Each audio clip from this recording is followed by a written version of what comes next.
Bakit? Dahil mahirap ako! Tama, meron! Naalala mo ba? Naalala mo ba yung ginawa mo sa buhok ko dati? May plano ka talagang kalbuhin ako. Ha? Ikaw kaya yung kalbuhin ko, ha?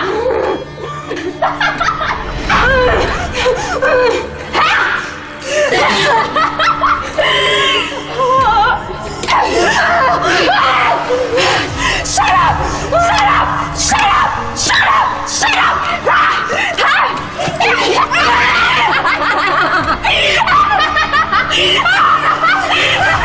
Kung bibigyan ko ng baboy ko over ngayon, nakikita mo na pa siya? Nakikita mo na? Ayan mo! Ayan mo!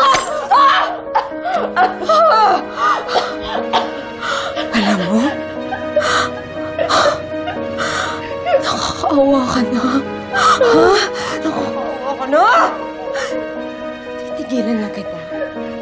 Kapag umamin ka na may kinalaman kayo sa pagkamatay ng tatay ko! Umamin ka na! Nung nilabas natin yung tatay mo galing sa sunog,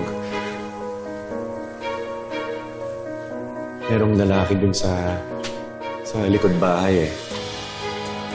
Sinubukan kong habulin pero hindi ko naabutan. Pero Amira, nahablot ko to sa jacket niya. Ano yan? Ebidensya! Ebidensya laban sa inyo! Alam ko kung saan galing yan. Hindi ba giveaways natin yan sa product expo natin? Yes. Ako ang nagbigay ng final approval.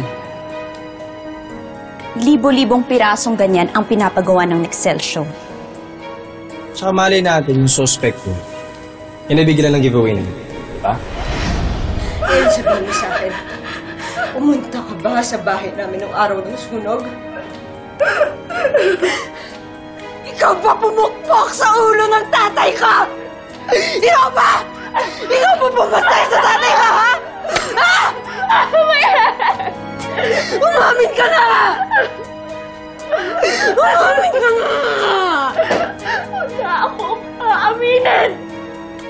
Dahil wala nga akong kinalaman sa pagkakamatay ng tatay mo! Babagsak kayo. Kasama ng kumpanya ninyong bulok. Sinabi nang tumigil ka! Oh my God, Marsha, did you kill him? Oh my God!